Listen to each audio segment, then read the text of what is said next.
Even though I had just opened my eyes, I felt an intense headache. It was as if I had missed out on sleep for several lifetimes, and now, all I wanted was to stay with my pillow forever. From the kitchen came the sound of chopping vegetables, thud, thud, thud. I rubbed my eyes and struggled to sit up. Suddenly, I noticed I was still clutching the diary left by Emily, which gave me a fright. My bedroom door was locked from the inside.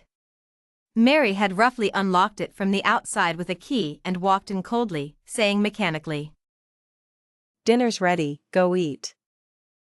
Mary was wearing her old floral apron, her face expressionless.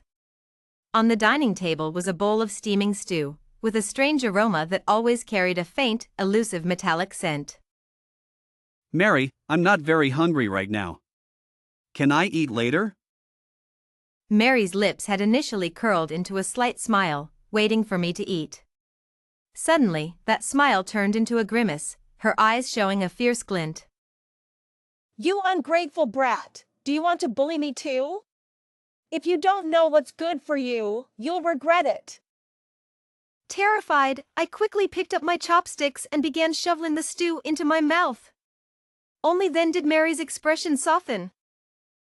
Finish your meal and rest well. You're still not fully recovered, so don't wander around. I'll go earn some money and bring you your favorite burger tonight. Mary was leaving? Yes, she was always very busy. The moment I heard the door close, I felt completely relaxed. I poked at the stew with my chopsticks, finding the intestines in the bowl looked odd. From a piece of intestine, I pulled out a small bone. Upon closer inspection, the bone seemed strangely familiar. That wasn't all, the small bone had a tiny ring around it. I wiped the oil off the ring with a napkin from the table, revealing an old-fashioned gold ring. It looked exactly like the one Margaret used to wear. But Margaret had passed away, and Emily and I had handled her funeral. The ring had been on her finger for years and couldn't be removed, so she was cremated with it. My stomach churned, and I rushed to the bathroom, vomiting violently. The thought of leaving Mary's house surged strongly within me. No matter how hard I tried, I couldn't open the door. Looking at the window, this house was on the 6th and 7th floors.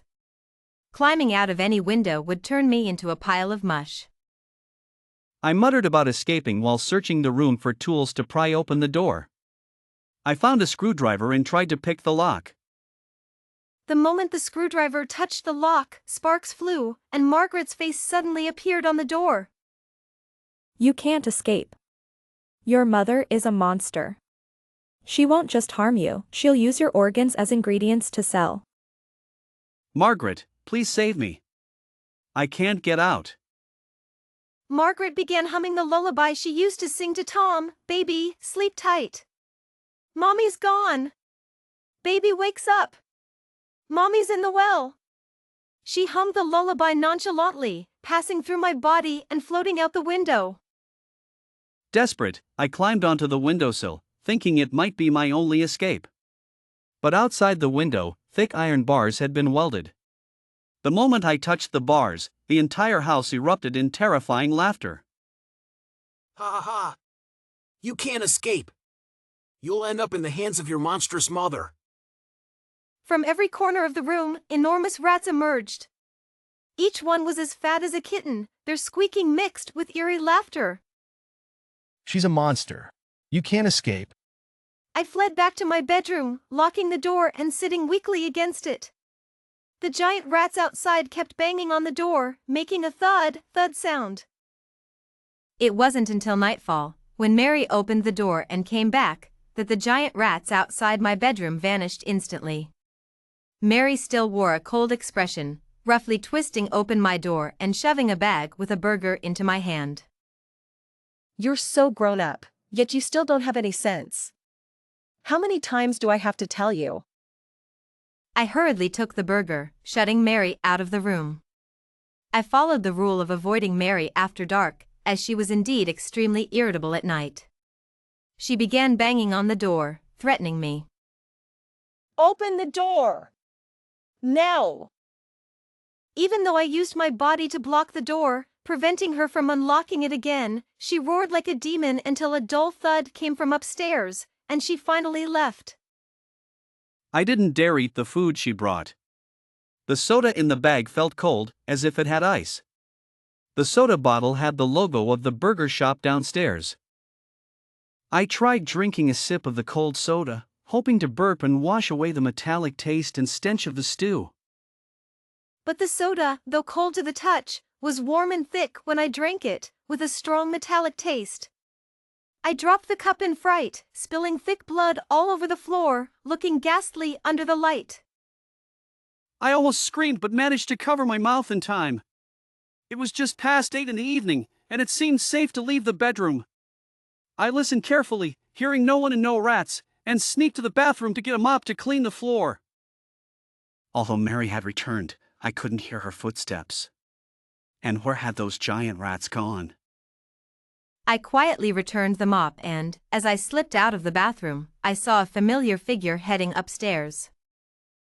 During the day, I had defied Mary and tried to sneak out, only to be attacked by the giant rats. I wanted to hurry back to my bedroom, but the figure turned, revealing his face. It was John. Hadn't he died at the construction site, crushed by falling steel beams? Maybe John could save me. John, can you hear me?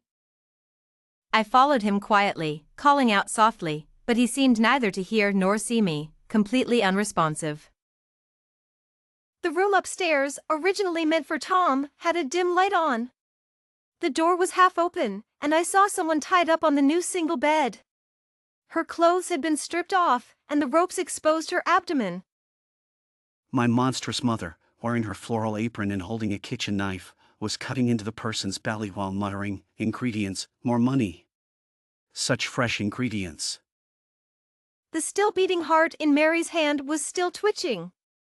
With each beat, blood gushed out, dripping onto her apron and the floor, but she didn't seem to notice.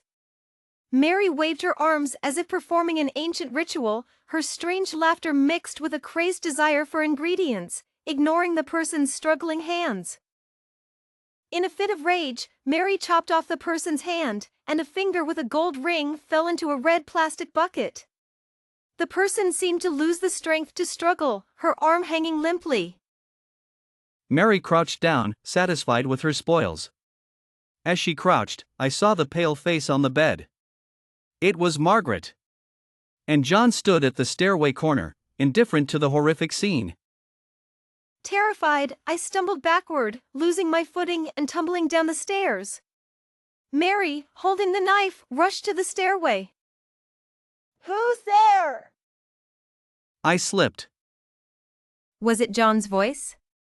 Could he hear and protect me? But when I tried to ask him for help, to get me away from Mary, he stood there blankly, like a puppet, unresponsive. Terrified, I scrambled back to my bedroom, locking the door and barricading it with furniture before gulping down cold water. After a while, there was a loud knock on the door. My heart leaped into my throat. The scene was horrifying, but it was my reality. Mary, with her crazed laughter, seemed oblivious to the chaos around her. Such fresh ingredients. Mary's hands, stained with fresh blood, held a still beating heart. She moved with a disturbing rhythm, like a ritual. Margaret. John, please help me. I slipped. John stood there, indifferent. Terrified, I scrambled back to my room, locking the door, and gulping down cold water. Mary held a still beating heart in her hand, blood dripping onto her apron and the floor. She seemed oblivious to the person's struggling hands and waved her arms as if performing an ancient ritual, her strange laughter mixed with a crazed desire for ingredients. In a fit of rage, Mary chopped off the person's hand. A finger with a gold ring fell into a red plastic bucket, and the person seemed to lose the strength to struggle, her arm hanging limply. Such fresh ingredients. I saw the pale face on the bed. It was Margaret. And John stood at the stairway corner, indifferent to the horrific scene. Terrified, I stumbled backward, losing my footing and tumbling down the stairs.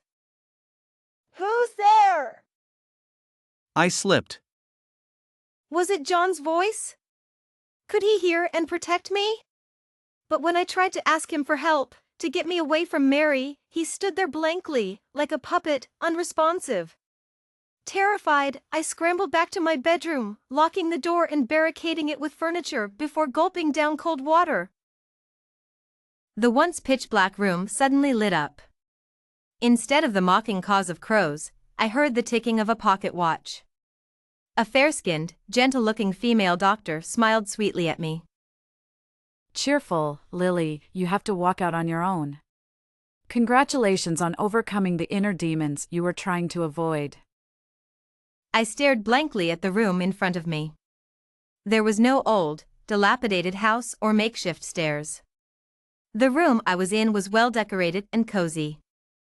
I had opened my eyes on a recliner, covered with a soft little blanket. On the blanket was an out-of-place women's coat, faded from washing and carrying the scent of a deli. Clearly, the coat belonged to Mary. Anxious, Lily, are you okay? Compared to the elegant and poised female doctor, Mary's skin was rough, and she looked deflated like a balloon that had lost its air. Her cloudy eyes held a mix of reverence and awe, much like a country bumpkin visiting a grand mansion. I tried to get up from the recliner, and Mary hurried over to help me, but I instinctively recoiled from her touch. Mary's eyes grew even sadder. Gentle, you saw the video saved on the phone and learned that all these years, Margaret has been manipulating Mary.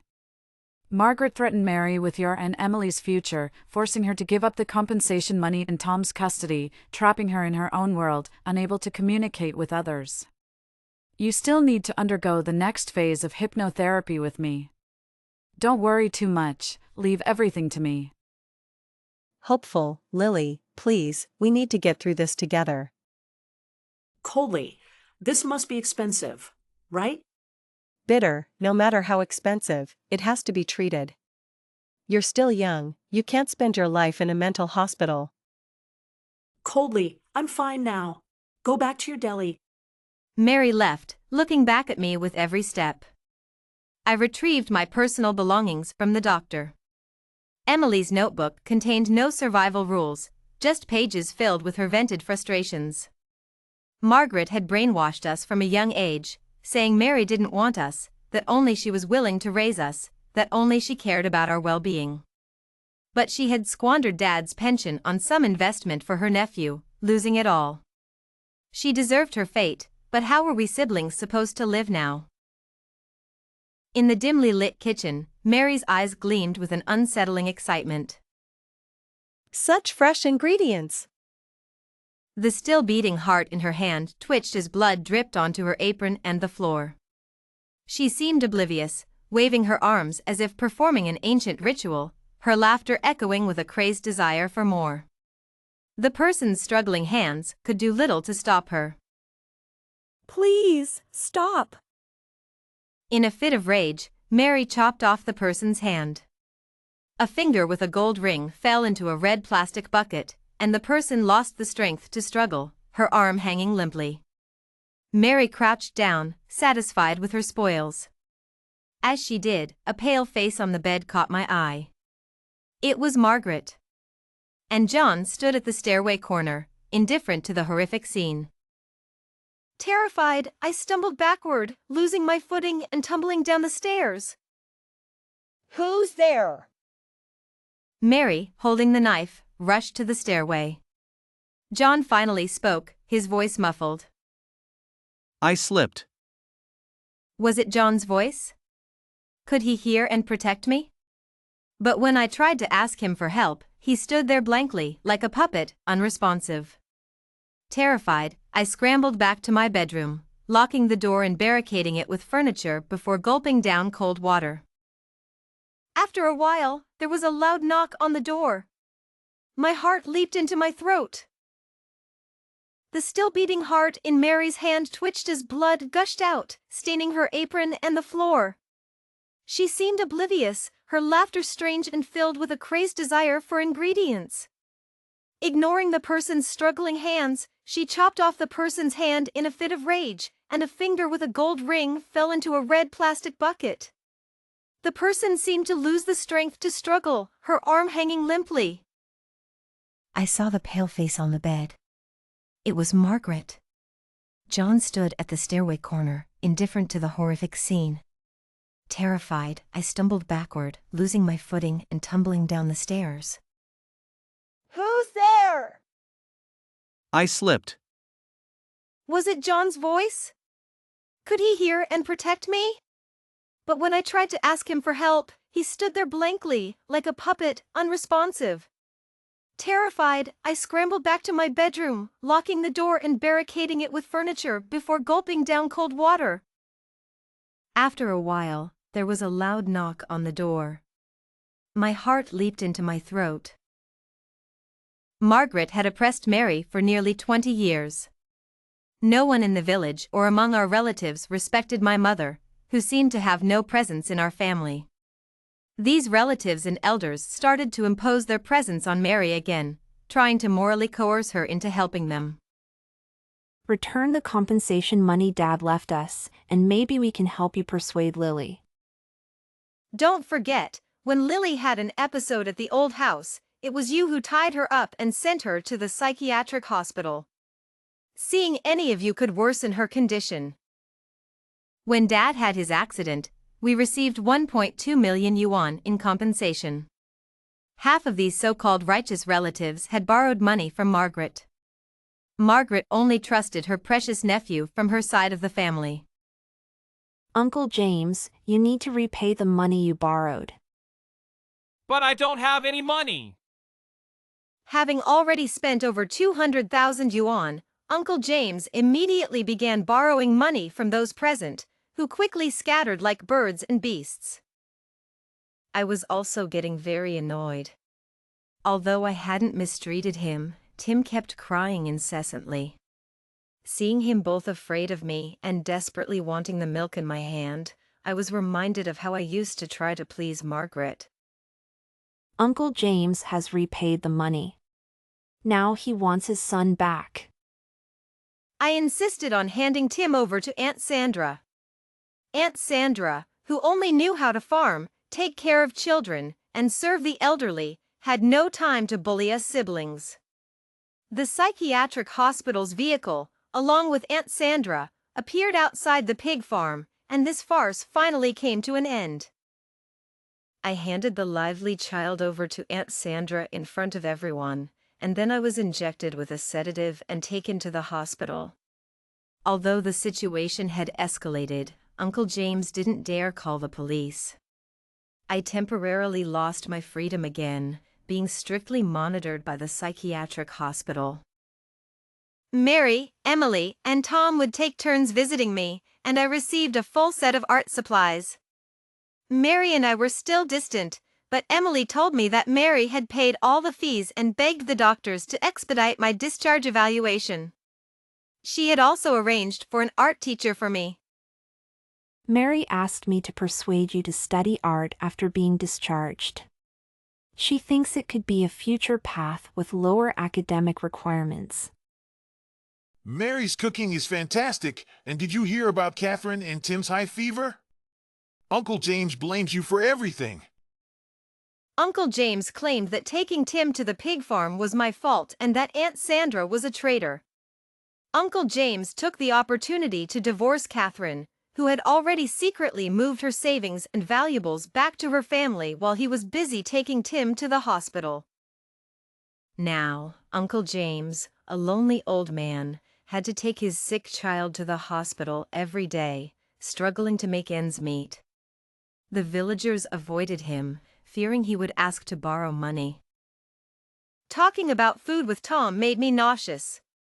Talking about Uncle James made me feel sick again. Mary brought me a hamburger, and seeing my condition, she looked constipated. We need to take you to a regular hospital. Your psychiatric evaluation isn't complete. There were blood tests, urine tests, and ultrasounds. When everything came back normal, Mary finally breathed a sigh of relief but refused to let me stay outside anymore. Mary's controlling nature could still be as terrifying as in my dreams, but my ability to fight back had also reached new heights. Uncle James was right. I was the most difficult person in our family. To his disappointment, I was no longer mentally ill. For my own sake and to pursue my passion for art, I caught up on my missed academic courses. I became the first person in our family to attend college.